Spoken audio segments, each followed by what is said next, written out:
A very pleasant good afternoon to all of our viewers. We are delighted to be with you today on Let's Talk.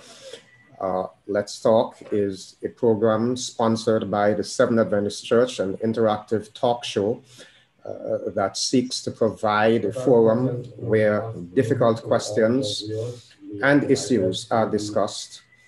Sorry for that interruption. Let's Talk is a program that provides a forum where difficult and challenging issues are discussed in a meaningful way. Today, we are going to be discussing the subject of COVID fatigue and the protocols of worship. Should we really have all these restrictions in worship? We have decided to make an adjustment because of the circumstances that we find ourselves in with the escalating cases of COVID in the Caribbean region especially. And we want to address this issue because many of our members, many individuals are asking, why can't we be free to worship how we want? And why is the government making restrictions? And why is the church insisting that we abide by the protocols? Well, with us to discuss these issues this afternoon, we have a panel of medical professionals and a theologian who will guide us through. Before we introduce our panel, I want to invite you, viewers, to have a word of prayer with us, shall we? Eternal Father and our God, we pray that you will be with our friends as they listen, whether they are joining via our SLC Adventist YouTube platform or they're on Second Advent Radio. We pray that you will grant that the reception will be clear and everything will go well.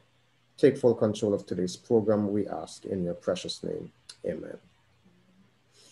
So again, this afternoon, we are talking about COVID fatigue and the protocols for worship.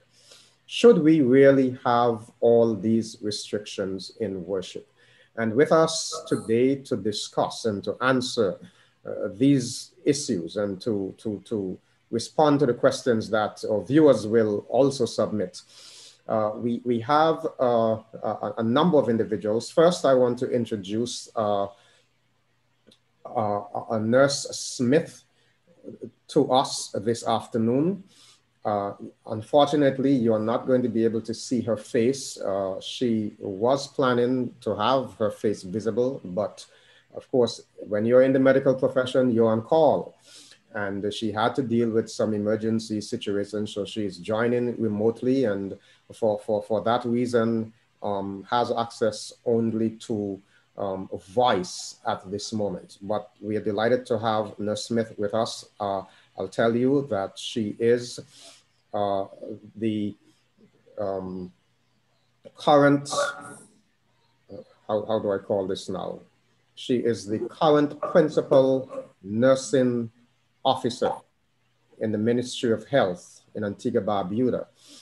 She comes with a number of years of experience in the nursing field.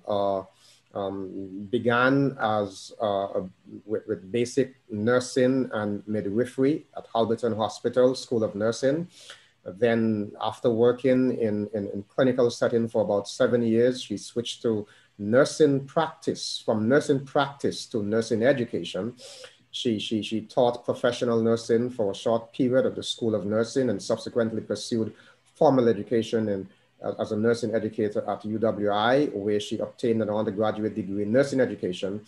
And then she continued at the School of Nursing, became a senior lecturer in 2003 to 2006. She pursued graduate studies in New York State University, obtained a master's degree in community health nursing and a master's in public health. She has specialized in many critical areas, care and recovery, and mental health nursing, and a host of other things. We are so delighted to have Nurse Smith with us this afternoon. Sister Smith, I want to welcome you to Let's Talk.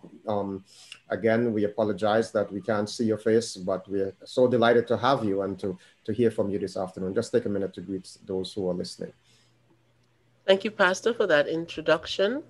Um, I'd just like to greet the listening and viewing audience and to say that I am very pleased and delighted to be a part of this panel. And I hope that as we discuss these issues, that we'll be able to help our audiences to understand the reason why the protocols that we're using right now in prevention of the transmission of COVID-19 are so important. Over. Thank you. You're most welcome. Then I'd like to introduce to you our theologian for this afternoon. We have Dr. Mark Braithwaite. Dr. Braithwaite is the Ministerial Director and Ministerial Secretary and Family Life Director at the South Leeward Conference. He did his undergraduate studies at the University of the Southern Caribbean. Then I think it was called CUC, dear old CUC Caribbean Union College. Then he did his master's at Andrews University and subsequently a doctorate in family life education at Andrews University. We are delighted to have Dr. Braithwaite with us this afternoon. Dr. Braithwaite is going to be providing some theological perspectives on this discussion. Dr. Braithwaite, with the viewers.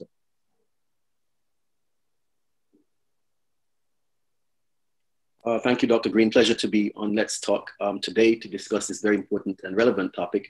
And I just pray that, as our discussion proceeds, that it will be, relatively clear to folks the value of just working along with the protocol. So good afternoon, everyone. Thank you so much. Then we have Dr. Monica Osborne-Stevens. Dr. Stevens was on Let's Talk not very long ago, so many of you would still be familiar with her face and that very interesting program we had on COVID vaccines. I've gotten so many reactions from that program. It's interesting when we talk about vaccines. We're not here to discuss vaccines this afternoon. However, Dr. Stevens, of course, is a family physician and director of Moss Medical. Dr. Stevens, we are delighted to have you. I don't need to introduce you. You were here just 2 weeks ago. Welcome and greet our viewers again. Thank you very much, Pastor Greene. It's a pleasure to be on yet again. It's a humbling experience. I want to say good afternoon to my fellow panelists and to all our listening and viewing audience on the various platforms. I look forward to the discussion this afternoon. Thank you so much. Now, we have one additional participant who is not with us as yet, Dr. Shivon Belle-Jarvis, hopefully will join us. Again, I explained that when you're in the medical profession, you're on call, and every now and then there's some emergencies that arise.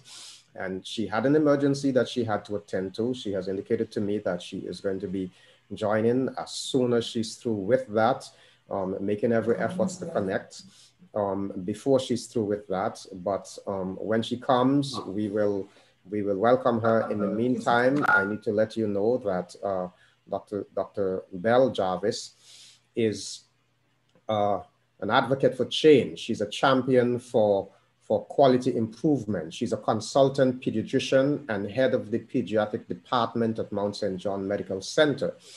And she is going to be helping us this afternoon, especially as it relates to children and what we need to bear in mind when we deal with children and COVID. We trust that she will get through with her emergency shortly and be able to join us. In the meantime, I want to say to all of our viewers, we are delighted to have you with us. I want to begin the discussion this afternoon. We are talking about worship protocols, COVID-19. COVID is rampant. It is increasing. Here in Antigua, we are seeing escalating cases. Pretty soon, early this morning, when I checked my phone, I realized that we had an additional 11 cases. Last evening, they had reported an additional 9, and the day before, it was an additional 19, and it's kind of getting crazy. And I think most people are concerned, not just in the Caribbean, but around the world. Of course, we have a number of viewers from various parts around the world. I want to shout out those who are watching in England, those who are watching in France, those who are watching in Holland. We're delighted that you take time to join us every Saturday afternoon. Well, I want to begin this way. Over the last few weeks, we have seen, as I indicated, an exponential increase in COVID cases in the Eastern Caribbean.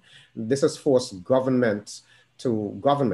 governments to increase restrictions, inclusive of protocols at worship services. Well, of course, at the South Leeward Conference, we were proactive. We did have in fact, way back in March last year, we did draft up an extensive document that guides us in our behaviors at church as it relates to COVID-19.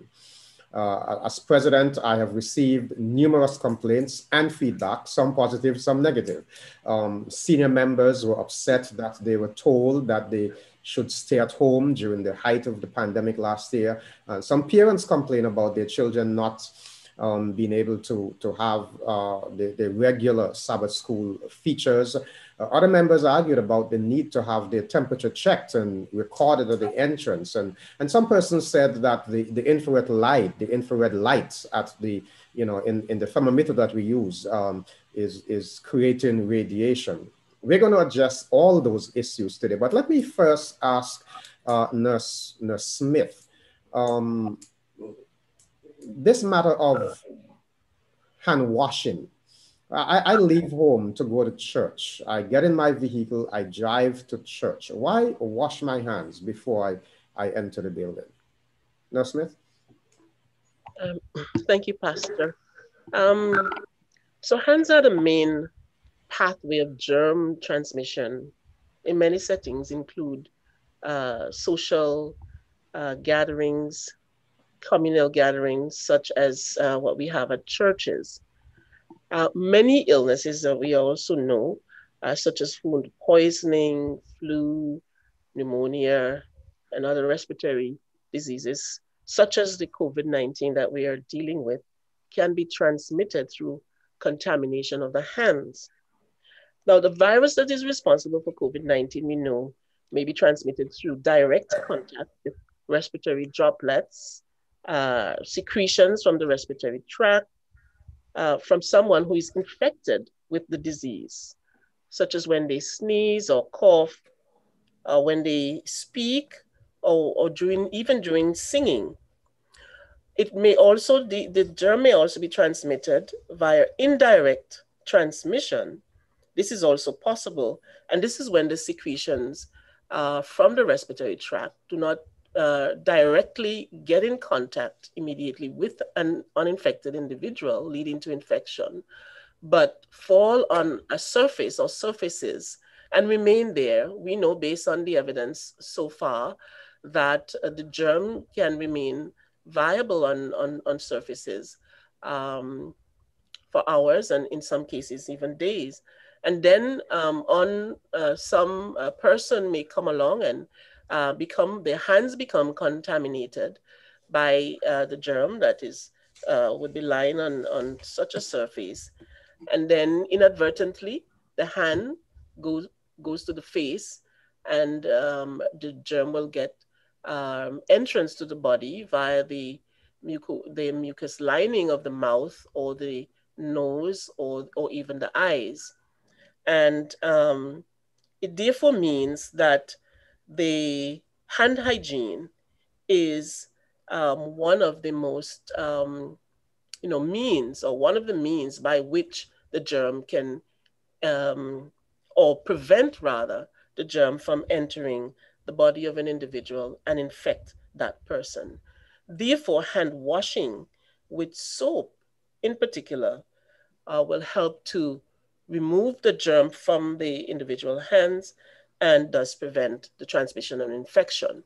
So you mentioned, Pastor, that one would have washed their hands or washed in general prior to coming to church. And then when they reach the church now, we are asking them to wash again.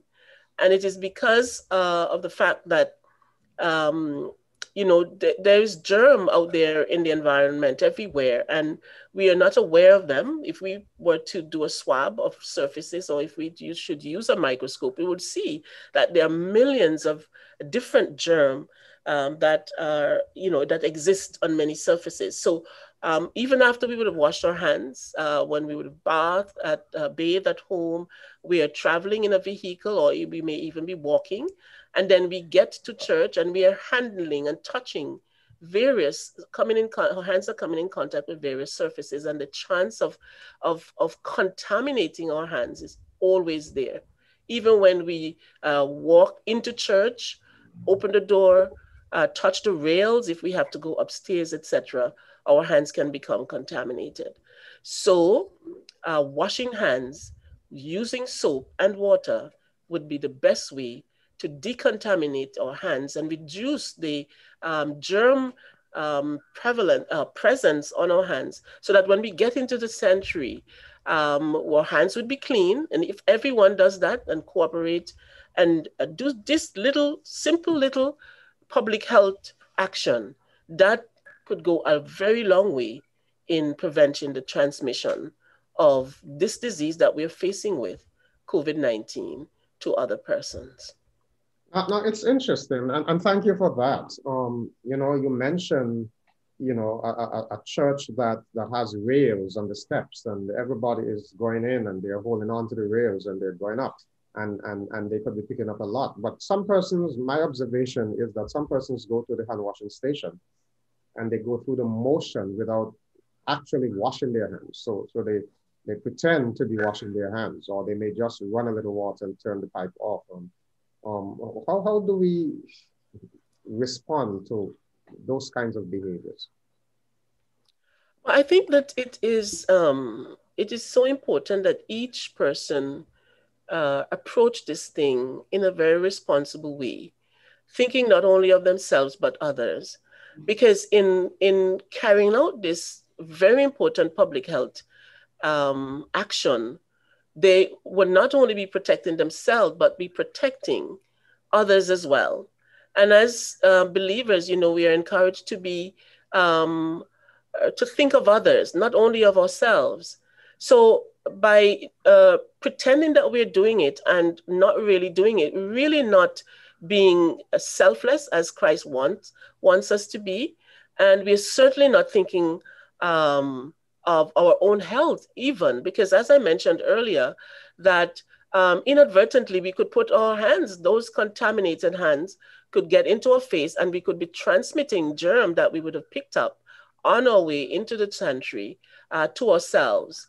But most importantly, we would be exposing other persons or putting others at risk if we enter the sanctuary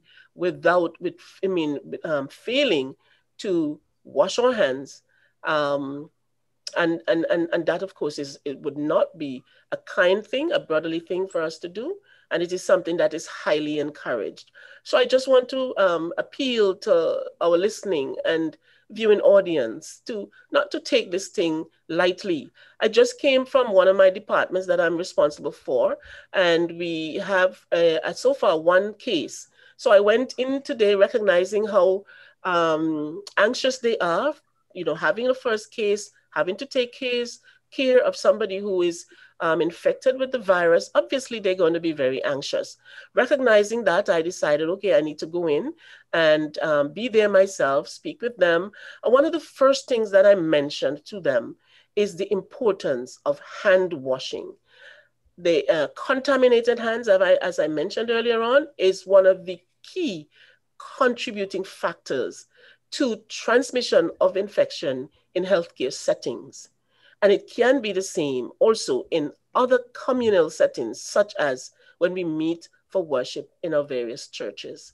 And therefore, I am appealing to persons to take this thing seriously, because that could go a long way in preventing transmission, the disease to ourselves, as well as to others as well.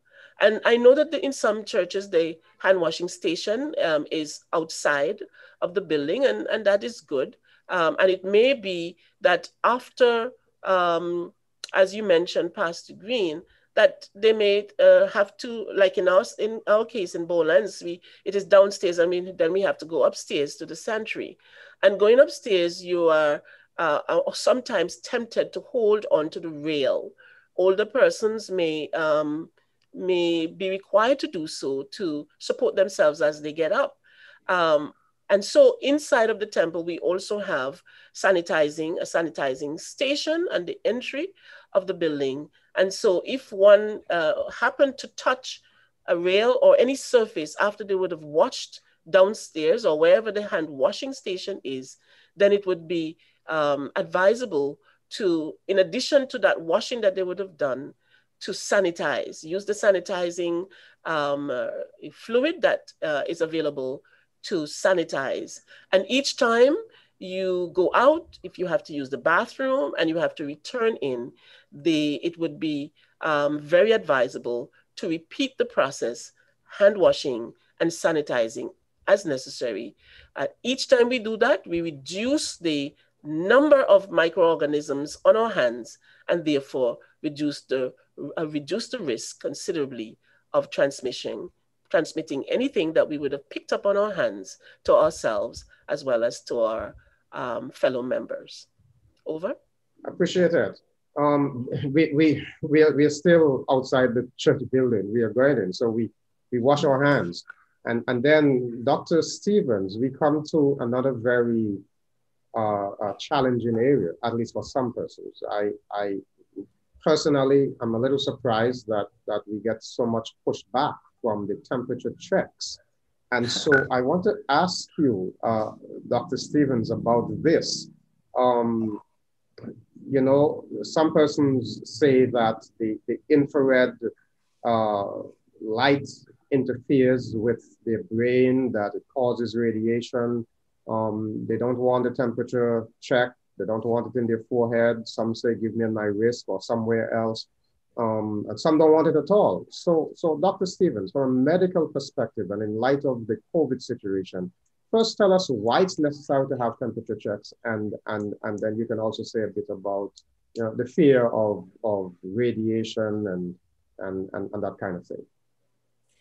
Thank you, Pastor, for that question.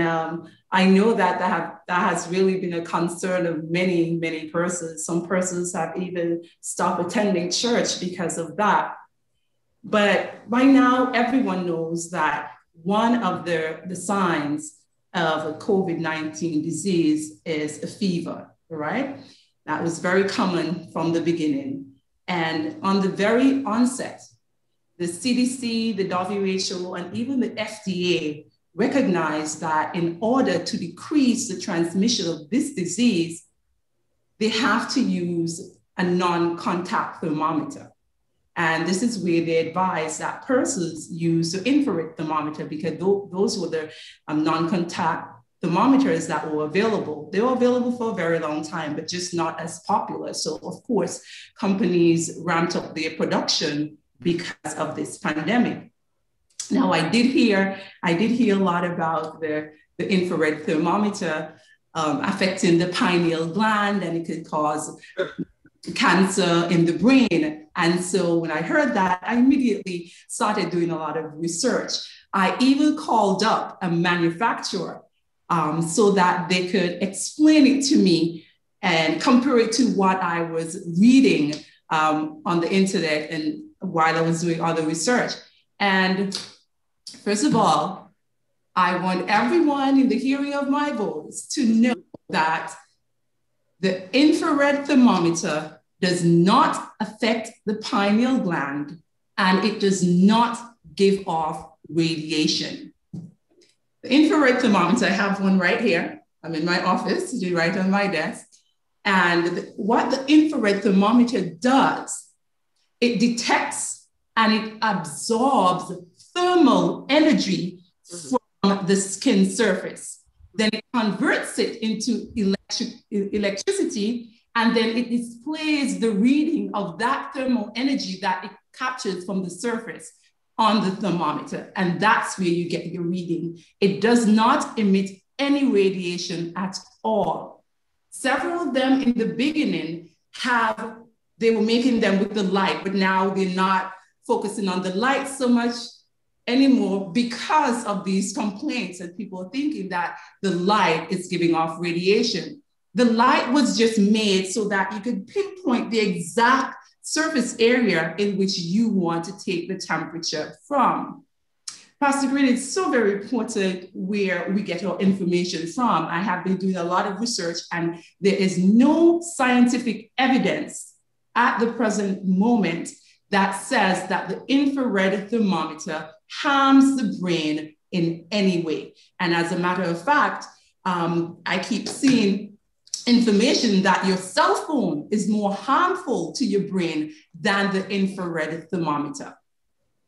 It's important where we get our information, because this information began on social media from a nurse in Malaysia and one in Australia. They were taking temperatures, and the Malaysian nurse said, wow, what if I am causing people harm by doing this? And she put it on the website, and then people just ran with it, and it just got out of control. And without doing their due diligence of researching, this just perpetuated, and now everybody thinks that it's harming them, and it's really not causing harm to anyone.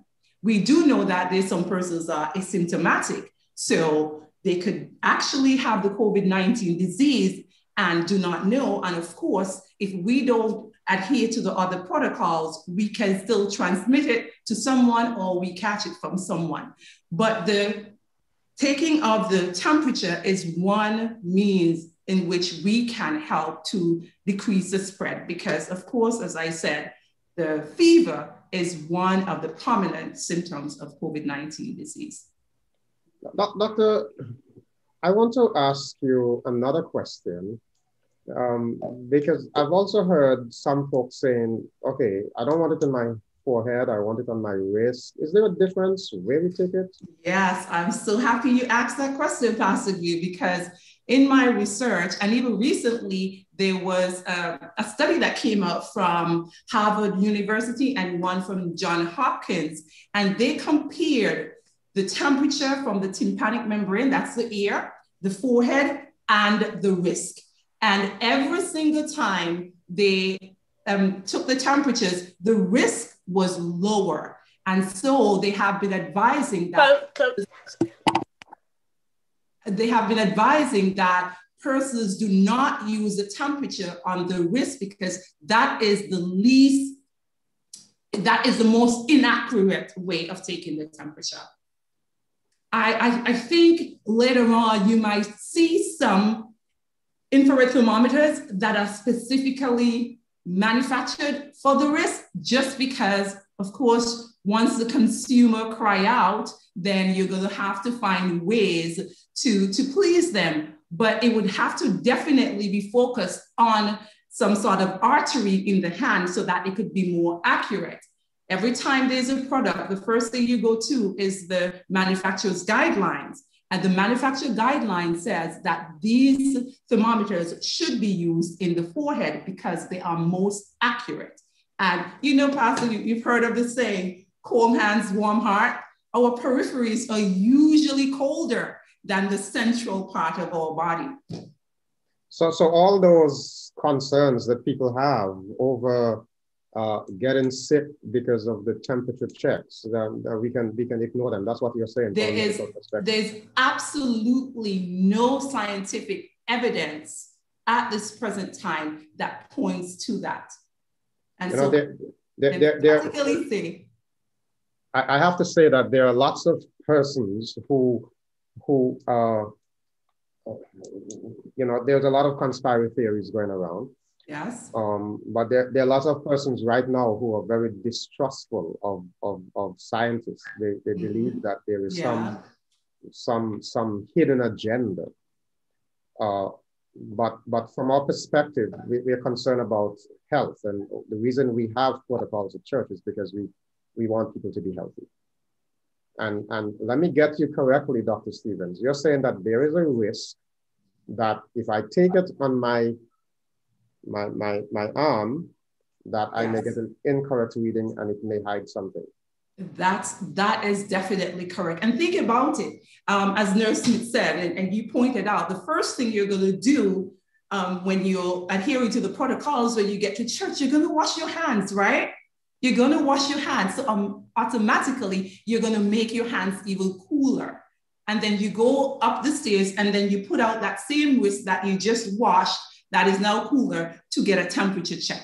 Even without washing your hands, it is going to be lower. I have done it on colleagues, my family members just went around taking it at the forehead, taking it at the wrist, and every single time it has been lower. Other doctors have reported that they have done that, and even all the research that I have looked at, I saw one or two that said there was no difference, but when I looked at the sources, the amount of persons that they use in this study, not very accurate. There were a lot of questions about that study, to be honest. So you always look at the source of your information. That's also very important.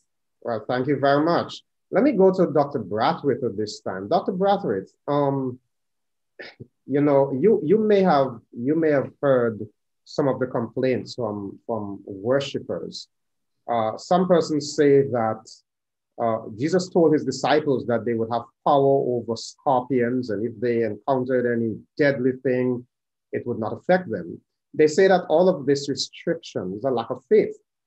Where do we draw the line between faith and folly? I mean, should we really ignore scientific facts in the name of religion? Let me get your take on that, Dr. Braithwaite.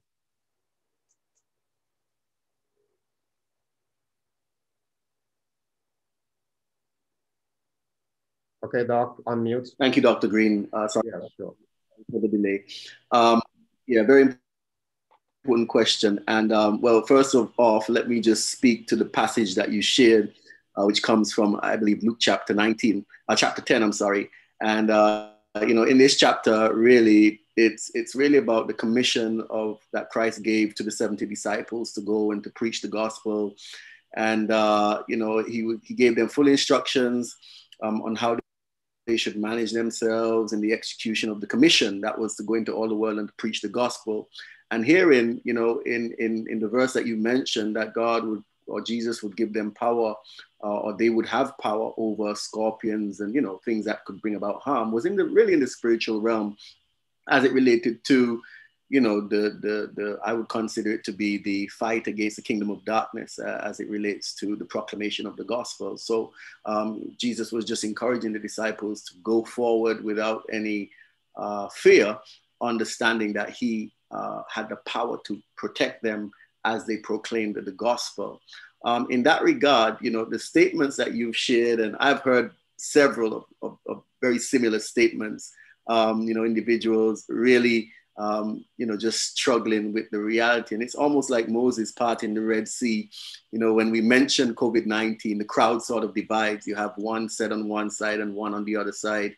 There are those who are convinced that the disease is just a figment of somebody's imagination, that the wearing of masks is really a charade because it's like the whole thing is a hoax. And, you know, for many people, the wearing of a mask and taking care of these medical needs in terms of doing the temperature checks, etc., many people are convinced that it's an infringement on their personal freedoms. You know, people argue, you know, whether they should wear a mask.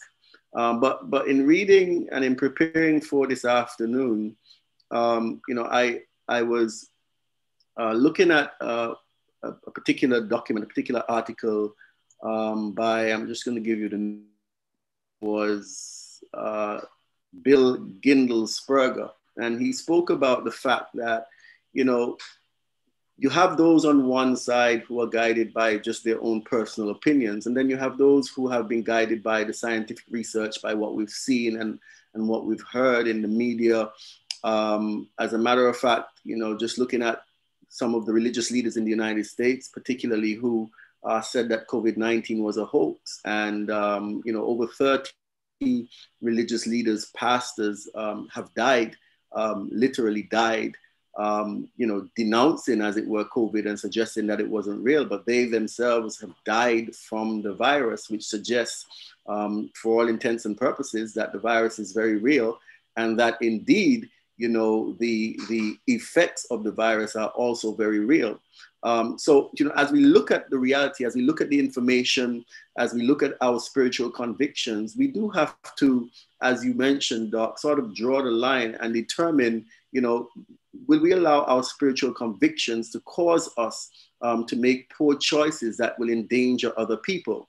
I mentioned Bill Gimnelsberger, and he kind of broke it down in a real powerful way, very real. He said that, COVID-19 is not the flu. And the medical professionals have spoken a bit. It's not the flu. He said, imagine that you're responsible because you may be asymptomatic and you refuse to wear a mask. You may be asymptomatic. This little thing here that we have so many challenges with, and this is probably not even the best one to show, because in recent times they've said that we should be using the N95 mask.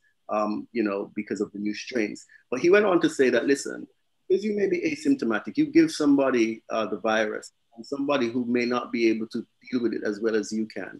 And this person, because of, their weaker constitution, this person now becomes infected. They begin to develop respiratory problems. Their O2 levels drop, and they have to go to the hospital. They have to go into the intensive care unit.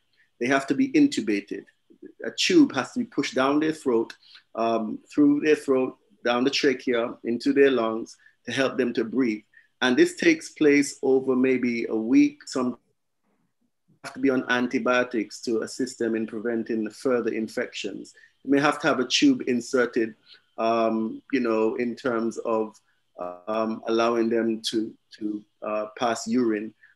They may have to be hooked up to IV fluids because they cannot eat, or a tube in their stomach to assist them to eat during this period of time.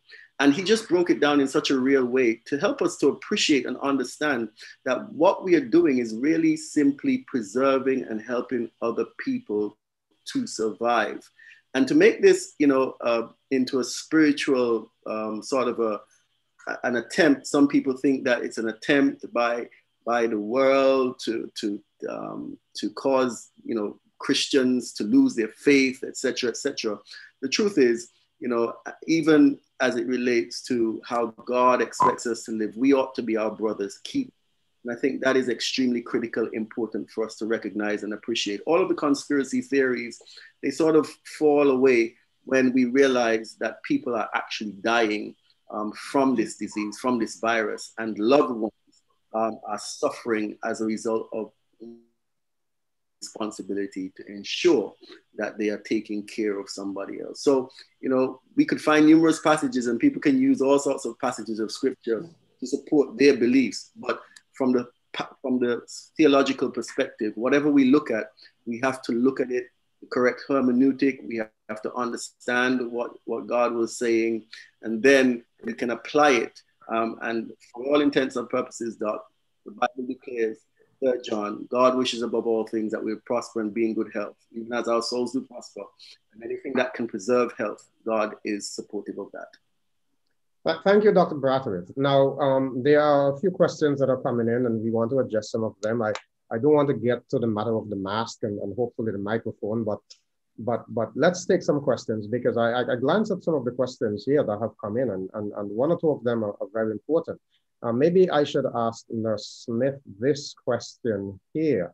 It's interesting because you did stress, Nurse, that we should wash our hands with soap. Now, this person is saying there are many business places that dilute the liquid hand soap. Is not this practice defeating the purpose? That's interesting. Taking a shortcut. Nurse Smith? Sorry, I had my mic muted, Pastor.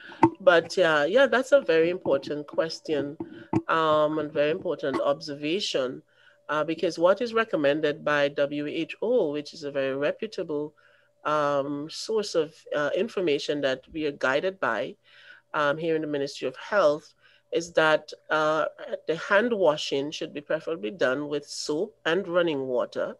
And the soap should be of such that it should create a lather.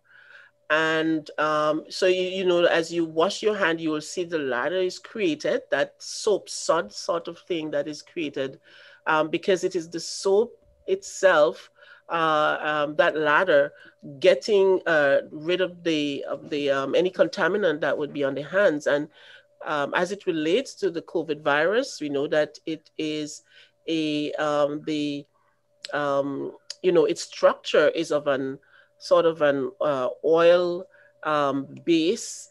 And so the soap in and of itself will help to break it and destroy it if it is on the hands, and will certainly make it inactivated, whatever remnants of it that might remain.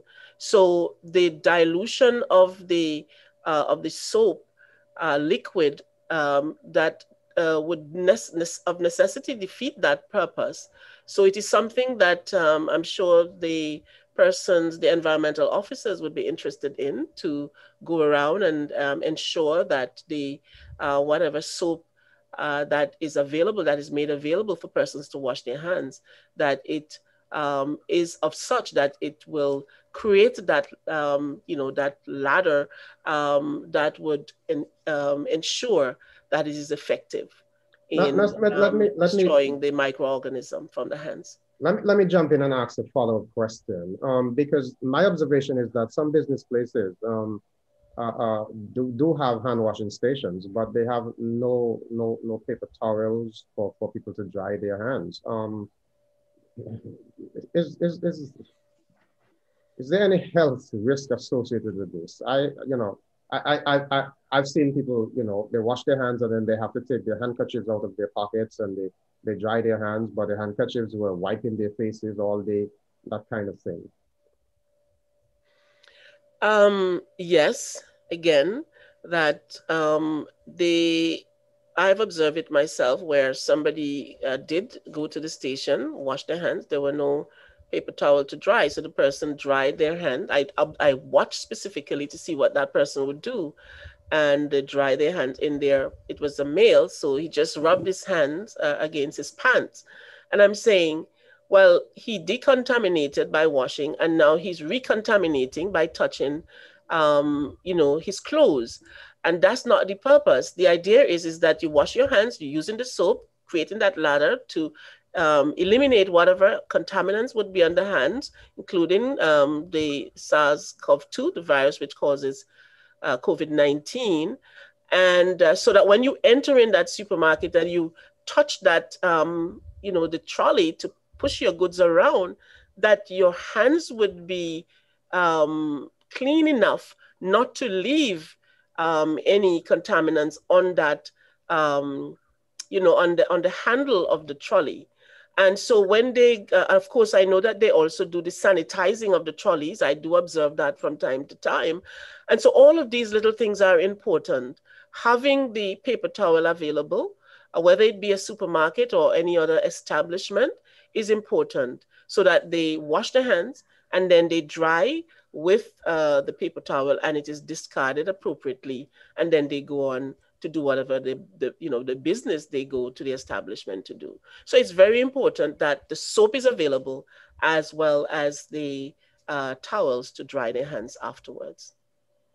Dr. Stevens, I mean, I know we're talking about worship here and worship services, but I can't help asking this, because, you know, you visit the supermarket and you see one of the concerns that lots of people have, you know, people take items off the shelf, they put them back, and then, you know, so many hands are touching these. So when I pick up my items in the supermarket and I come home, do I just put them in my cupboard? Am I supposed to go through the process of sanitizing all of these individual items? What's your take on this?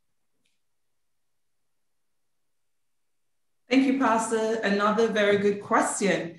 Well, going back to what Nurse Smith was just talking about, imagine you have someone who just washed their hands, so they have decontaminated, and then just wipe their hand in their pants, their skirt, a dirty tissue, a handkerchief that they have been carrying around all day. They proceed to the different aisles and start picking over different items.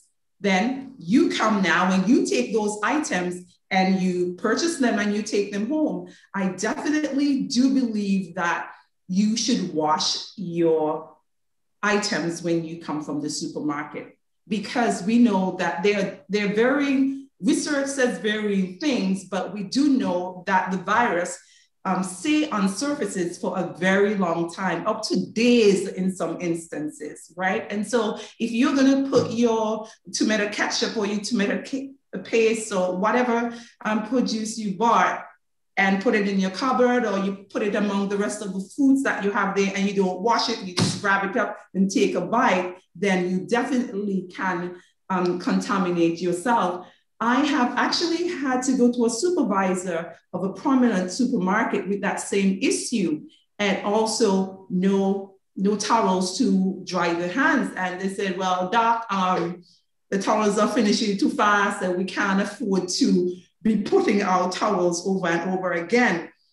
I spoke to them about the hand washing station was not working, and they had a small amount of hand sanitizer, and they said persons come and try to fill up their little bottles with their hand sanitizers, and so that's why it was finishing really fast.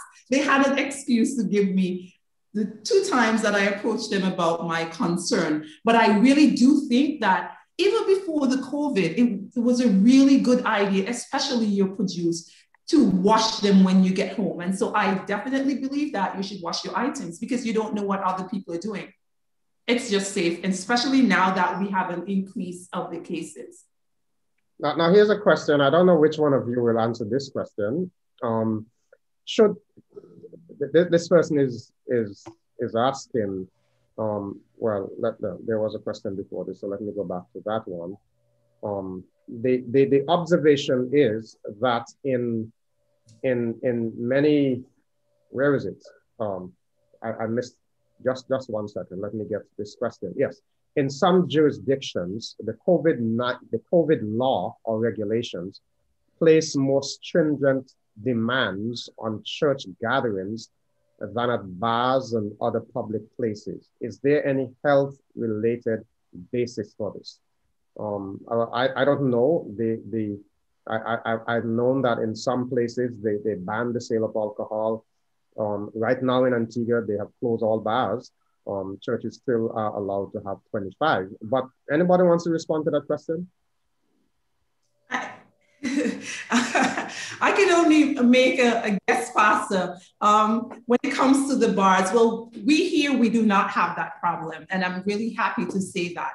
But I think if some territories are doing that, they are still thinking about the financial aspect, the revenue that is coming in that can be brought into the bar, and then you have workers who they need to pay so that individual is not laid off, etc. Whereas in the church setting, the church is not bringing in any revenue for the country, so to speak. But I think if the churches are closed down, the bars should be closed down, because they are even at higher risk of spreading the disease than the church. So I think that it should be an all-around effort, and no one institution should be penalized. Okay, here is a question, related to what we are discussing right now. Sometimes when I use the hand sanitizer, it caused me to have a reaction to throw up. Then I will have to go out the room and cut some fresh air. So what should I do? The person is asking. Here's an individual who's having some kind of adverse reaction to the hand sanitizer. Okay, I would say what the person needs to do is probably compare different hand sanitizers and try different ones. Some of them, apart from the alcohol base, they have other ingredients in them that the individual could have a side effect to, or just an intolerance to. And so maybe one of the things that they could do is to try different brands. That's number one. Or number two, they could try washing their hands with soap and water most of the times where it's possible, instead of using the hand sanitizer, if they're going to have that effect. Okay, another question here. And this person wants to know, should we minimize the number of surfaces we touch when we visit public places? Can COVID-19 be transmitted by money? Does someone else want to answer? Okay, maybe I could answer. As I'd mentioned earlier on, the indirect method of transmission of COVID-19 is real, so that you may not have to be, you do not have to be in the presence of someone with the, who is infected with the disease, sneezing or coughing or singing or talking, and the respiratory secretions from the respiratory tract or droplets landing on you, on your body, and you become infected.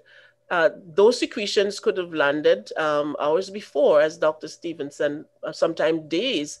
The germ can remain on surfaces, and then you touch them, handle them with your hands, of course, and transmit the germ to your face, and the germ gain entrance into the body.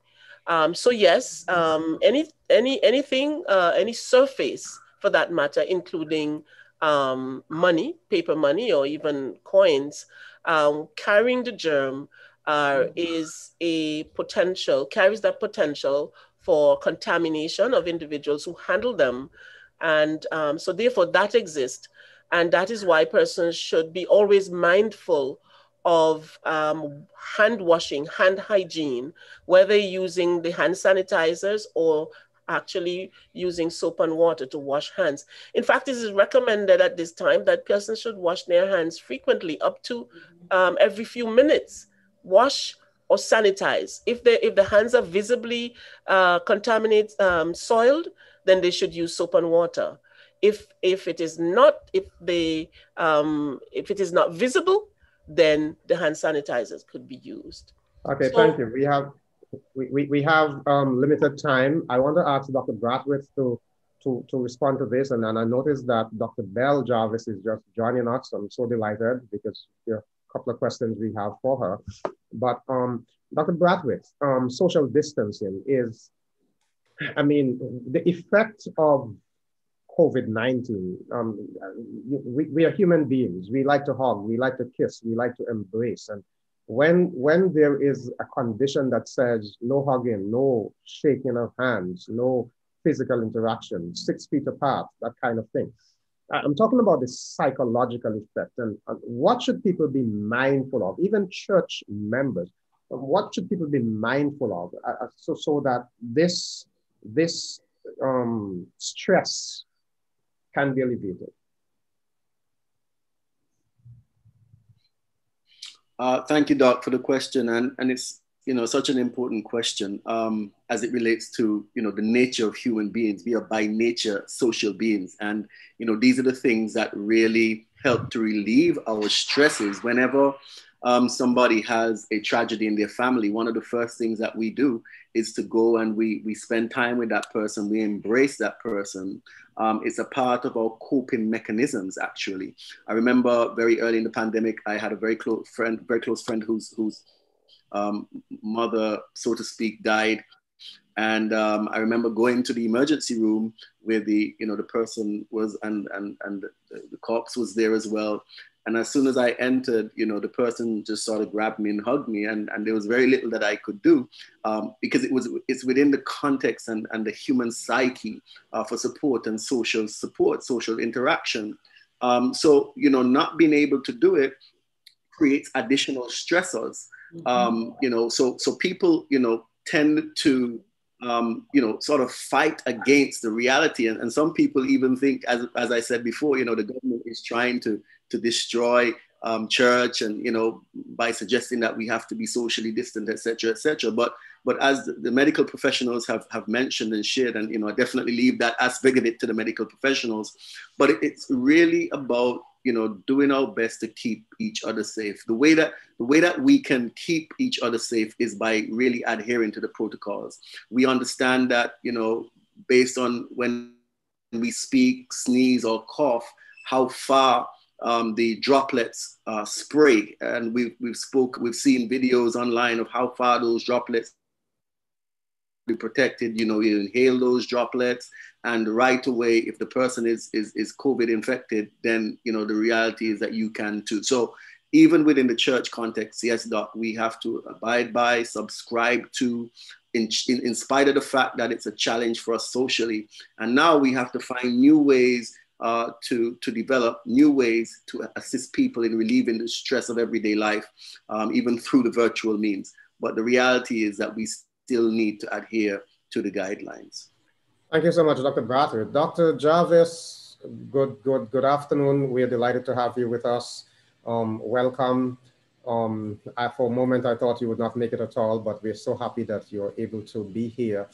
I want to ask you to jump in and talk about the restrictions we have for children. Of course, you are in pediatrics, and there's so many persons who have been saying, well, why can't our children have Sabbath school at church? And their children, they're not going to get COVID, and you hear all kinds of things. So let's get your expert advice on this, please. Hey, good afternoon, Dr. Greene. Good afternoon to all your viewers. I'm indeed blessed to be here. I do apologize for being late. We had a medical emergency, but we thank God that all went well.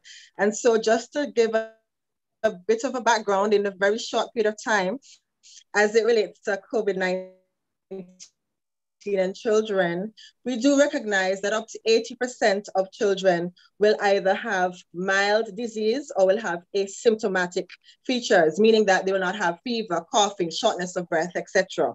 Even though that is the case, we do recognize that children can still be affected in a severe way, to include ICU admission and death. Now, we recognize that the protective measures that have been recommended can have some limitations in our children because of the mere fact that they're developing and by nature are very inquisitive, and oftentimes cannot be in a set position for a very prolonged period. And so as it relates to, for example, the use of a mask, we recognize that children who are less than 2 years old, it really is not safe for them to wear a mask, because we know that their airways, or the tubes that go down into the lungs to facilitate them breathing, are very small. And therefore, if they do wear masks, it can put them at risk of suffocation. We also recognize that we do have children who have developmental challenges. And so the recommendation really is that no child should wear masks who is unable to physically remove the mask easily without assistance. And therefore, I can understand where there might have been some confusion, because we would have had two different guidances from two different governing bodies. So the Centers for Disease Control, CDC, would have recommended the use of masks for any child who is 2 years old and over. And the World Health Organization, on reviewing the evidence, would have recommended that mask wearing should really be for the child who is over 5 years, just to give you a general overview. And if you observe children, it becomes evident because they want mask breaks, they can't keep on the mask for long, many times they're fiddling. And so it was really thought that children who are less than 5 may be more likely to contaminate themselves if they wear masks, because they're going to keep touching the eyes, etc. And so as it relates to our recommendations for the Seventh-day Adventist Church here in Antigua and Barbuda and across the conference, we're saying that we would be more comfortable based on the guidance given for children who are more than 2 years old to basically be allowed to come to worship in the public setting. As it relates to children's ministries, youth ministries, in terms of Sabbath school, we definitely have a concern. The recommendation for safety, you can look at it as either high risk, medium risk, or low risk. And so the most low risk avenue that we should take is the online setting.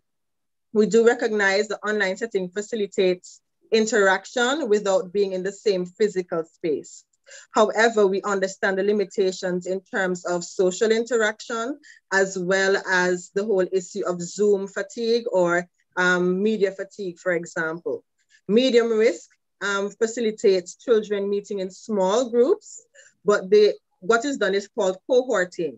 So the children of similar age groups can meet in smaller groups, which means that if one group does become ill, it does not take down the entire congregation of children.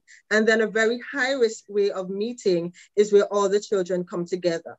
So our recommendation for the Seventh-day Adventist Church is not that we should not have our children congregating overall. What we're saying is that we need to have a phased approach, where initially we're doing the online setting while we plan and put the appropriate logistics in place for our children to subsequently meet in small groups or cohorts, as well as we recognize the need for having several facilitators available, because again, children naturally touch each other, play with each other. They should not be using the same high-touch surfaces, which means that they should really have their individual desks. They really should be able to use different bathroom facilities, right? And have someone to take them to and from the bathroom. And so we recognize in terms of the infrastructure for many of our churches, this is not possible. So to be on the safe side, for the initial phase, we have recommended the low risk route, which is basically virtually with no physical congregation. And then as time proceeds and we get the logistics together, as well as the human resource and the physical resource, then our children can definitely meet because it's important for their development. And before I facilitate one or two questions, because I'm not sure what would have been posed before, we recognize that there are several groups of children who are at high risk. So it's not only our adults who are at high risk. We do have our children who are obese, who have other chronic illnesses to include heart disease, asthma, sickle cell disease, anything that causes the immune system not to function well to include HIV, then these are children who are at increased risk, as well as interacting with older persons, puts them at increased risk. We do know that the vaccine, and this would have been discussed in a previous program, as opposed to it being potentially of use at this point in time for adults, unfortunately, the studies really have not looked at children. So our children, which is a special risk group, really are not up for vaccination at this point in time. And we can always come back to discuss this because they were not looked at in the studies. So right now, in terms of vaccination, we're looking at, depending on the vaccine, 18 years and up or 16 years and up. So our children are out of that cohort at this point in time. And we also recognize that children are at risk of the new variants as well. And it's easy transmissible, very transmissible in terms of children, just as it is in adults. So I'm hoping that answers the question. The other thing I must plug in here, Dr. Greene, is that our children, they live based on what they see. Unfortunately, we as adults, we have not been setting a good example. When you look down in the congregation, many a times the mask is below the nose, the mask is on the chin, there's not good cough and sneeze etiquette, persons are not appropriately sanitizing their hands. And unfortunately, our children are witnessing the adult population tearing down, persons in authority. So my recommendation as I close here, because I recognize the time is gone, is that we, one, lead by example. Two, we become creative. Christ was never limited by his circumstance. He always found a way to be a blessing, and so too with our children. And even with our adults, it's time for us to become creative as Seventh-day Adventists. That's how we minister as we prepare ourselves for the time of the end. And then thirdly, I would say, try to cater to the psychological health or the mental health of our children. Trying to get a break from COVID sometimes, even with the news, sometimes we need to take a pause, you know what I mean? Spend more time with the children. And it's now time for us as the home environment to invest in our children. So it's no longer just the school and the church. Well, it has never been only the school and the church. The home now has an even more integral part to play in our children becoming boys and girls for Christ. I hope that answers some of the questions that were raised. Well, thank you so much, Dr. Jarvis. You said quite a bit, and I'm sure that persons have lots of questions that they will not be able to ask. There are lots of questions already posed. What I'm going to do, because of the nature of what we're discussing, we're going to go for another 10 or so minutes, and I'm going to ask us to respond to some of these questions that viewers asked before 5 minutes to 4. The questions that were asked after that, we're sorry we're not going to be able to answer them. But here are some questions, and any one of you can jump in and answer these questions, unless I call a specific person. This one says that some persons do not adhere to the proper protocols in church.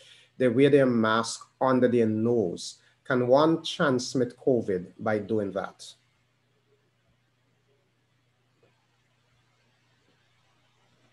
Well, I'll jump in here while the others, I don't know if this was addressed before, but as we said, the transmission of COVID-19, as with any other respiratory virus, would include the transmission of droplets. And so we recognize that not only are droplets propelled as we speak, but also, you know, the potential of sneezing as you breathe in and out. And so the recommendation really is that you should cover both your nose and your mouth. I'm not sure if we've been following what has been going on in the international arena, but the recommendation is they're actually looking at the whole issue now of double masking. And we have to also remember the type of mask that is being used. You know, in the general sense of things, we use the fabric mask. And, you know, if it's more time, and I think we're going to have a part two past the Greene because there's so much to cover. It would be good for us to look at the level of protection given based on the type of mask that is used. But definitely, just to keep it short, the mouth and nose should be covered, especially if you're not able to maintain that 6 foot distance. And I'll mention here as it relates to children, because we do give them, for example, in the schools, mask breaks, and we do allow them to interact, especially if they're going to be able to maintain that distance of more than 6 feet. But once you're going to be 6 feet or less, then you definitely have to cover mouth and nose. That is the recommendation. All right, Dr. Stevens, thank you so much. Dr. Stevens, I'm calling names now because time is limited. Someone is asking, is it okay to wear the face shield without the mask in public places? Oh, very good question, Pastor Greene, and I have a concern with that. I have one person in my church who have been doing it. I spoke to the head about approaching this person, and they told me not to because blah, blah, blah, and I do not like it. It's not protective. No. The face shield is not adequate protection from the COVID-19 virus. It is not. If you, the face shield, it on the sides and above, the open spaces and underneath, if someone is close to you, even if you're maintaining that 6 feet distance, if they cough and sneeze, droplets definitely get through your face shield and you can inhale those. Okay, thank you so much. You drop on the face shield and then you're touching your face shield again and then touch your mucous membrane. So that is not advisable. If you want to look cute with your face shield, you still have to wear your mask. All right, interesting. Now, Smith, this question is for you. Many persons are wearing the mask, but the social distancing continues to be a concern. How important is social distancing in the workplace, etc.? Please explain. So I go to work, I have a secretary, you know, we know about sitting 6 feet apart at church and that kind of thing, but at work. Right, thank you for that question, Pastor. So the recommendation is that, you know, one should maintain a distance of 6 feet apart, and that distance will prevent you know, the possibility of transmission of droplets from someone who may be infected from reaching someone who may not be infected. And I think there's a recommendation also from PAHO WHO that while wearing, if someone is wearing a mask, then the minimum distance to maintain safety would be just about 1 meter, which is about 3 feet, half of the 6 feet. That is what is recommended. So social distancing or physical distancing is recommended while you're wearing a mask, at least 3 feet apart, and without a mask, at least 6 feet apart or more would be a safe space for someone to be in the presence of others. That is the recommendation currently, and that is what we at the Ministry of Health recommend as well. Thank you so much. Dr. Braithwaite, this one is for you. You know, there is this real concern at our church services, especially some of the older members consistently put the mask under their nose. And they say that, well, they can't breathe properly, they don't want to stay home. Should we have a police at church to enforce mask regulations? Somebody wants to get me in trouble here. You know, interestingly, I went to a church a few weeks ago and came across an individual who I was told, you know, was refusing to wear the mask. Subsequently, I had a conversation with the person. The person said to me that White says that we shouldn't approach God with our faces veiled and so on and so forth. And, you know, just totally taken out of context, Ellen White's comments. She wasn't even commenting on in respect to epidemics or pandemics. You know, and I know that people have their own opinions. As a matter of fact, Dr. Jacqueline, I think is Golan from the University, Northwestern University, says that people generally do not like to be told what to do. And that's just a reality, and it's something we have to face. I think, you know, the church needs to have a strategy whenever, the local church that is, needs to have a strategy whenever you encounter people who are refusing to follow the guidelines, because as I mentioned, what it does is put other people at risk, number one. Number two, Doc, I think I'll throw this back, and I think I'll say that, you know, the administration of our conference, I guess, will come up with some sort of strategy to address people who are refusing to go by the guidelines. But we must understand that it is really, you know, the law is suggesting and has stated that people need to wear masks when they're going to be in the proximity of other people. And so, you know, the law would take a stand in relation to persons who refuse. So the bottom line is, you know, the church needs to have a strategy. I guess our administration will come up with a, you know, strategy that we'll use when people refuse to. I don't know if that will include the use of police, but we do. Some churches have a member who is a police officer, and that might be able to assist in alleviating the challenge. That's how I'll respond to that. Thank you so much. Thank you, Dr. Jarvis. This other question, this person is asking. Is spraying the microphones effective? Shouldn't they be wiped? Okay, so in terms of the microphone, just to give some general guidance, you really should not have sharing of the microphone between individuals. And basically, we do recommend that you wipe the microphone utilizing the appropriate wipes as is recommended. The challenge with spraying, really, when you look at the aspect of the mic that you speak into, it may not be as effective to spray the upper part, but definitely the part that you hold on to. It can work either way, actually. But if you wipe the microphone with the appropriate sanitization wipes, then that is appropriate. I must plug in here as well in terms of the distance, because we recognize, even though we're saying that you should be a 6-foot distance from the other party, when it is that you are singing, so praise and worship teams, as you sing, then you can imagine that you're propelling droplets even further. So there really should be a distance of 12 feet between the persons who are singing and the first person within the congregation in proximity to the platform. And so that is something that we need to take into account as well. But wiping the mics are fine. If you're spraying the base of the mic, that is also fine. But once you're cleaning the mic in between use, then that's perfect. Okay, somebody, while you're there, because somebody's asking about sanitizing the podium, and they're saying that they've been to churches where the podiums are not sanitized. Is there a challenge with that? There is a challenge with that, but there's an easy way of overcoming that challenge.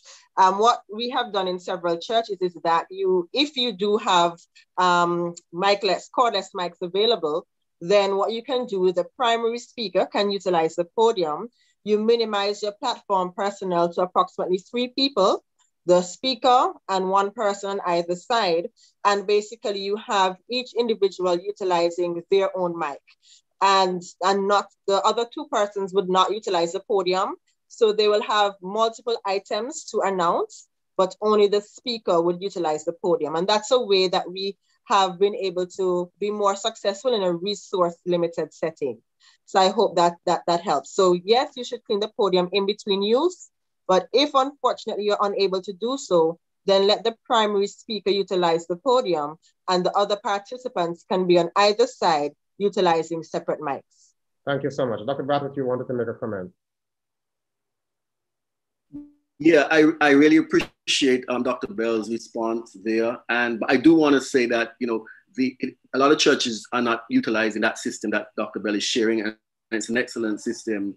And as a preacher myself, and, you know, just using a little humor, you know, we use a term in Antigua, bombs, you know, when you speak and you project your voice, sometimes, you know, droplets come out your mouth. Sometimes you can actually see them, but they drop on that podium, and people will come to the podium, put down their phone or their laptop or their device or their Bible, and then they pick it up. And if that surface is not sanitized, I think it can create a huge challenge. So I think, you know, at this point in time, I think sanitizing the podium is really very important and should be done. Okay, thank you so much. I believe that's where we are going to stay for today. Our time has expired. We took a few minutes extra. Sorry if we're not able to answer your question. I want to express gratitude to all of our participants this afternoon, Dr. Braithwaite, Dr. Bell, Nurse Smith, Dr. Stevens. It was certainly a delight to have you with us. You know, there is almost always more to cover. Lots of information, and I know especially in the current situation, lots of persons are concerned.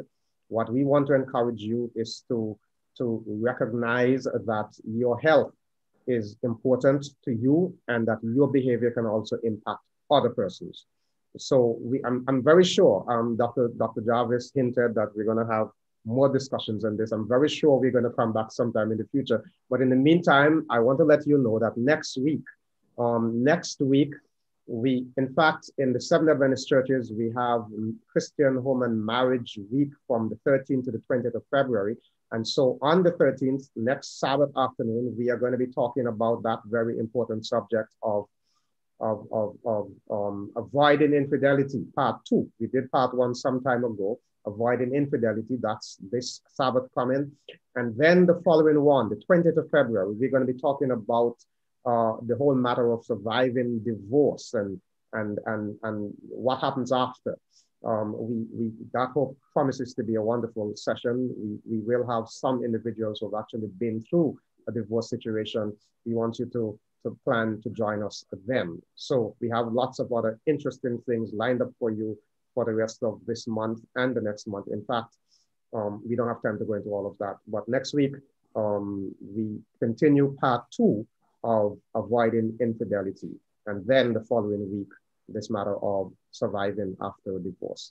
Well, that's all the time we have for today. We did take some extra time. We appreciate your understanding. We know that some of you have other commitments. We thank you, and please remember to join us next week, again at 3 p.m. for another edition of Let's Talk.